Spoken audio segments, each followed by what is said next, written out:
I wouldn't beg. Slipped them in his coat instead, and alarm bells rang, and Ian fled. Ian loved a money-making stunt. He'd pull the cash point from the front. Shouts from operatives join the hunt. Come back here, you stupid sod! And even though he had his faults, the memories stay within the vault. The quotes that fill the mouths don't halt. His legacy lives on. Through his children and their spouses, soon to come some little mouses, to carry on the stories countless, his legacy lives on. So whenever you see the busy bloke up the bar with 50 notes, in all and sundry sticks his nose, his legacy lives on. Dressed in boots from Mothercare, jeans from Gap Kids, several pairs.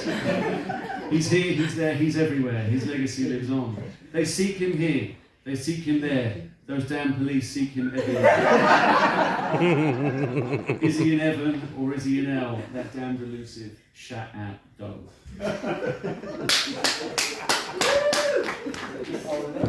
Too early. Too soon.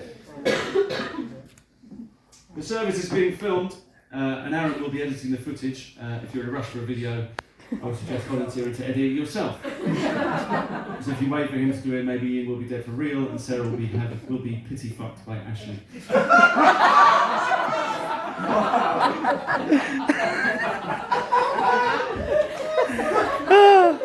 There goes me sending this video to my daughter. It was okay till then, though.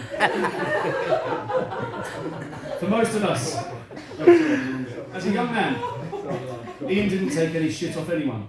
If you tried to get in his way, he, Badger, and the rest of the wind and the willows in the field.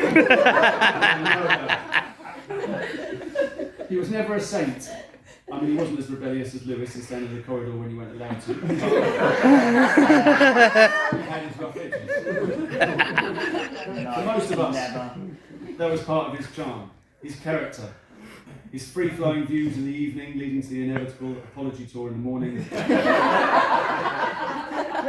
Ian was someone who brought people together, whether insisting on attending something that he hadn't been invited to, or insisting that you attend something with him that you hadn't been invited to. He was all-inclusive, non-discriminatory, he hated everyone equally, and would talk to anyone about anything at any time, other than the morning after the night before. He is someone whose larger-than-life personality, habitual inappropriate behaviour and reckless abandon will be missed by everyone who knew him. He was truly one of a kind. I would now like to invite Simon up for the funeral address and prayers.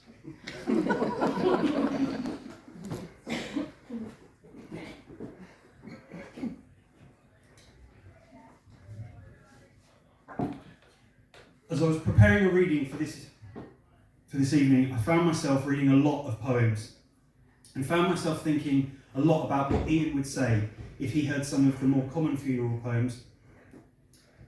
I started by reading a very popular number, Funeral Blues by W.H. Auden, which is stop the cops and cut off the telephone and prevent the dog from barking. And all I could think was, he'd just be grateful for the peace and quiet. So that didn't really feel like it was really appropriate, something that really summed him up.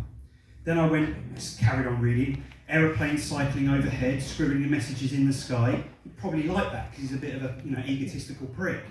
Put crepe bows round to whiten, no, it's a bit weird. You don't like crepe bows. Let traffic policemen wear black cotton gloves. That's Cozzers, he's not having anywhere near his funeral. So I looked at another poem, Do not stand at my grave and weep. Do not stand at my grave and weep. I am not there, I do not sleep. Obviously, he's down the pub. He's watching football, he's having a beer. Again, just didn't really feel like the vibe, I'm 1,000 winds that blow, the diamond glints on snow, sunlight on ripened grain, the gentle autumn rain. They're all bad weather. When do you ever know him to go out in bad weather? He'd hate that. He'd just be moaning all the time.